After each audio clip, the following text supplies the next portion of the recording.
I know as children we're told to color inside the lines.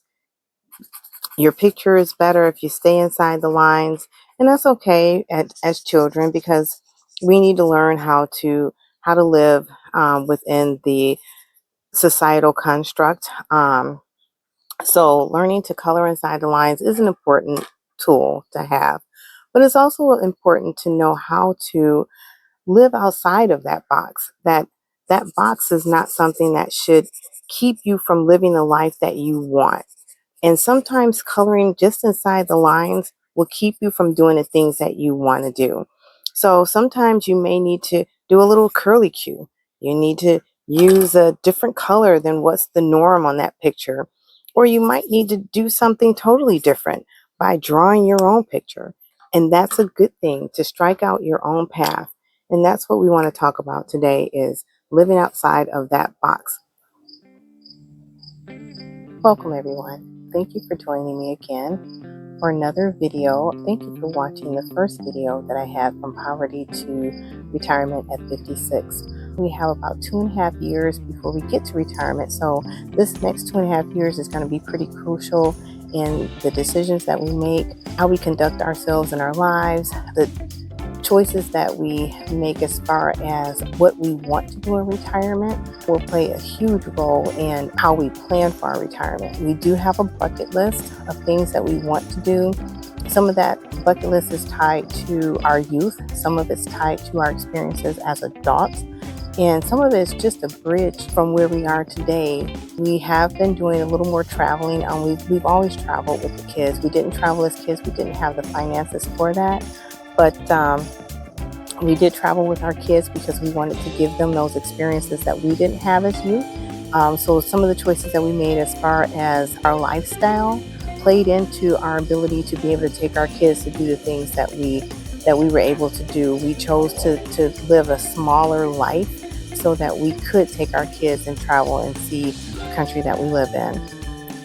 I live in Michigan, and I want to take advantage of this beautiful weather. It is September, and our time is limited on how long we're going to have this beautiful weather. So I'm going to step out here today and enjoy it while I can, get a little bit of vitamin D. If you see me swatting at some bees, just kind of ignore me. The bees are out, and I know everyone says, oh, if you don't bother them, they don't bother you. I found that to not be true. So getting back to our retirement, since the kids have gone off and to college and have started their lives, we have started to venture outside of the country, and we do want to see more of the world. But there's still a lot of the U.S. that we haven't seen. So that's our goal, is to be able to see a little more of where we live, and then to see more of the world as a whole. Some of our choices that we have to make in the next 2.5 years will be based off of the things that we'd like to do when we retire.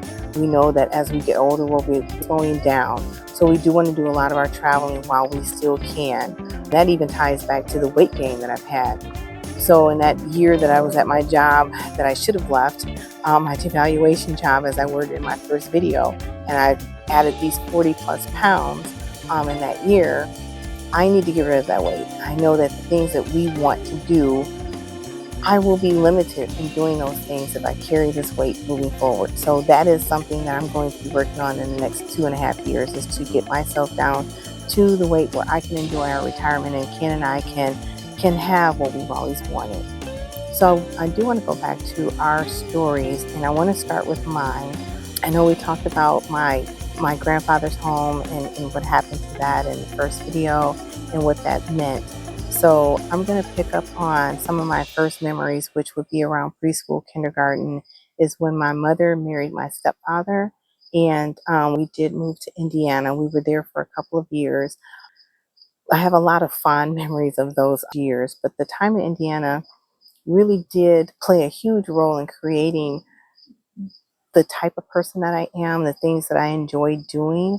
Where we lived in Indiana was in a townhome. We were out a little bit from the city. There was a creek that was behind our townhome, and I do remember playing in the creek, playing with the tadpoles, playing with the frogs. I made my first friend. Her name was Holly. I used to call her Holly Hobby, and she lived right next door to us, and we would spend the night over each other's homes and play together. There was a family that was a little ways down from us. They purchased these chickens one time. This is a memory that I carry with me. I thought at the time that they were pets, and I thought it was pretty cool. They had these huge birds that were running around in the yard. However, I didn't realize at that time that it was not a pet, it was for consumption.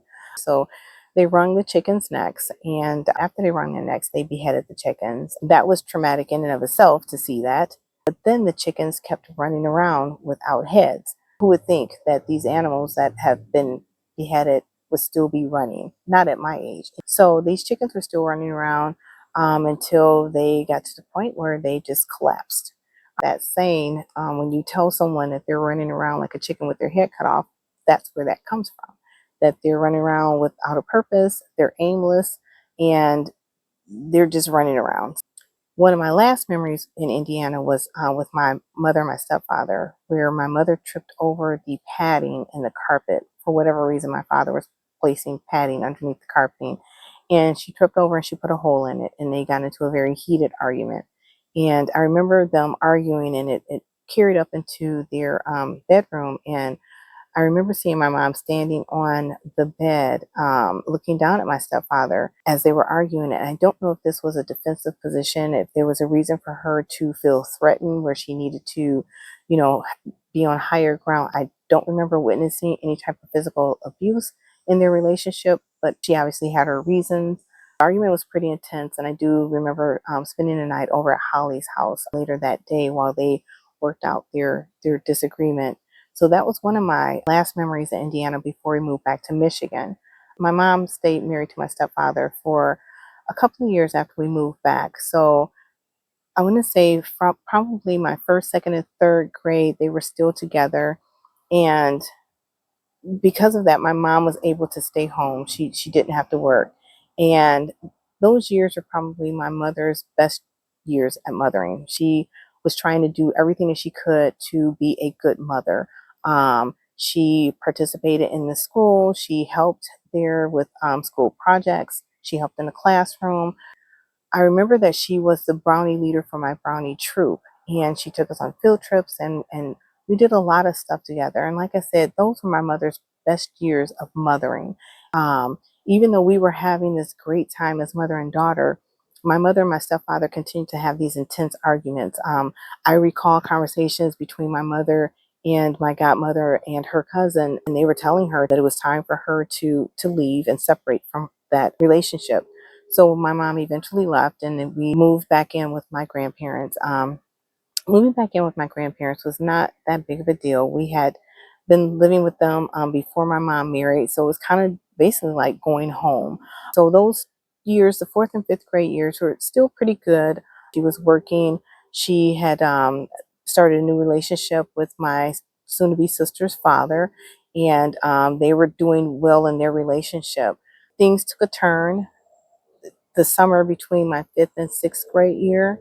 We were in a very bad car accident that summer, and that car accident changed the trajectory of my youth. Um, because of this car accident, we ended up needing to move in with my aunt, my mother's sister, for the remainder of the summer because we needed that type of care, and my grandparents were not able to provide it because they were older. I'm going to touch on that in more detail in another video because it is such a huge event, and the impact of it is still being felt today. And we're talking about 45, 44, 45 years later. I am still being impacted by this accident that took place between my fifth and sixth grade year. So I want to touch on that in greater detail, but that is where our life spiraled. From that point on, we ended up on public assistance. My mom lost her job, and life took a turn, not just with finances, but with my mother's mental health. I had to grow up rather quickly after that. We kind of reversed roles, mother and daughter. My sister was born, and most people often hear me say that I consider myself to be an only child with a sibling. I still consider that because we do have a 12-year age difference. I keep telling her she's catching up with me. I just turned 54, and so she's getting closer to my age. She says she's not, but I do believe that at some point in time, that number doesn't matter anymore. It all just becomes one age. So she's getting there. She'll tell you she's not, but she is. So I'm gonna pick back up on that part of my life in the next video, but I am gonna go back to Ken. So with Ken, when he was in elementary school, his mom, like I told you before, had determined that she wanted him to go to college. That's what she wanted for him, and she wanted to make sure that he had that pathway to do that. So in elementary school, he struggled in, it was either the third or the fourth grade, and his teacher spoke to his mom at the end of the year and said, you know, that his grades had suffered this year. She didn't know the reason why. They found out that he needed glasses, and that affected his whole school year. So the teacher felt like she wanted to go ahead and promote him to the next grade so that he wouldn't be behind his counterparts. But his mother felt strongly that that was not the right thing to do. So she decided to hold Ken back a year. Even when you talk to him now, he'll tell you that that was the best thing that could have happened for him, because holding him back that year gave him the opportunity to learn those things that he had missed out on, instead of just being passed to the next grade, struggling to keep up with his classmates, and potentially this becoming a year over year thing for him. So his mom made the decision to hold him back, which was good for me because that's how we met. We graduated the same year. Had he not been held back, we wouldn't have met. So, you know, everything happens for a reason. There was a reason for it that neither one of us knew at the time, that was bigger than just his grades. Who knew? So he was held back that year, and they had a little league team at the park that was nearest to his home, not around the block or anything, but nearest to his home. He would ride his bike to practice. And I know that when he talks about that time, he talks about the struggles of being able to pay those fees for him to participate in Little League football. So there was a store that was across the street, a major street from his home, and Ken would cross this street and work at this store at the age of around 9 or 10 years old, where he would collect the bottles and the cans, and I think he would count them, but that's how he made his money to pay his Little League fees. This was a boy at the age of 9 or 10 that was working because he found something that he was passionate about, that he loved, and he wanted to be able to continue to do. So at the age of 9 and 10, while his friends and classmates and neighbors were outside playing, you know, running up and down the street riding their bikes, Ken was actually working so that he could pay his Little League football dues. He didn't have a lot of family participation in his games, so he didn't have a lot of people that came to watch his games. So I know that for the games, he would ride his bike to the park, and he would be taken to the games by the coach. Even without having that family support at his games, he was that passionate about playing football. He loved it, he was good at it, and it was something that he wanted to continue to do. That passion led Ken to getting a full ride scholarship to college. I mean, we're talking about a kid that was working at the store at the age of 9 and 10 to pay his Little League fees, that turned into a situation where he earned a full ride scholarship to college. We're talking about coloring outside the box. This boy didn't even color because he was busy working so that he could play football. So when I say sometimes you have to step out of those societal norms, it wasn't the norm for a 9 or 10 year old to be working under the table collecting and counting bottles and cans. That was not a societal norm, but is what Ken did because he wanted to play this sport and his parents could not afford to pay the fees. So sometimes you have to step out of those societal norms. We've been placed into this box of what we can and cannot do, those lines that we have to stay within.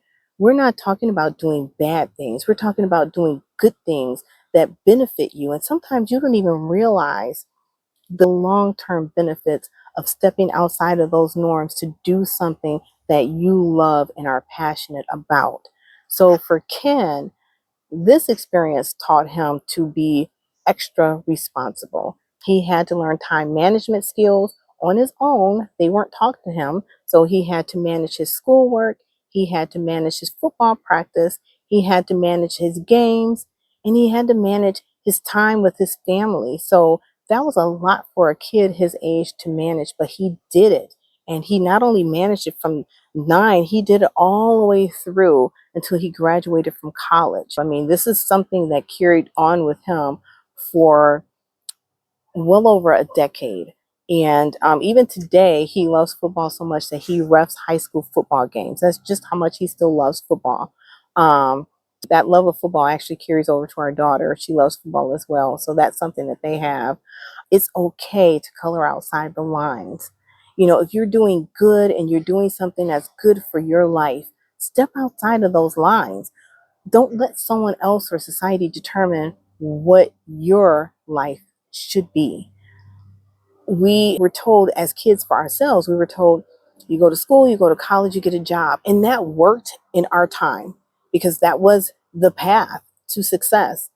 Times have changed now. You know, for this younger group, college may not be the way. You know, college may be the bill that holds them back from doing the things that they want in life. So they need to follow a different path. So you find your own path. We found our own path. That path is what's gotten us to where we are today. So I encourage everyone to find your passion, find the thing that you love, the thing that you want to dig deep into, and find a way to make it happen. We all have that ability. We just have to dig deep. I know that if we did not do that, we would not be looking at retirement in 2.5 years. This has just been a dream for us. And to be this close to this dream coming true is just, it's beyond words.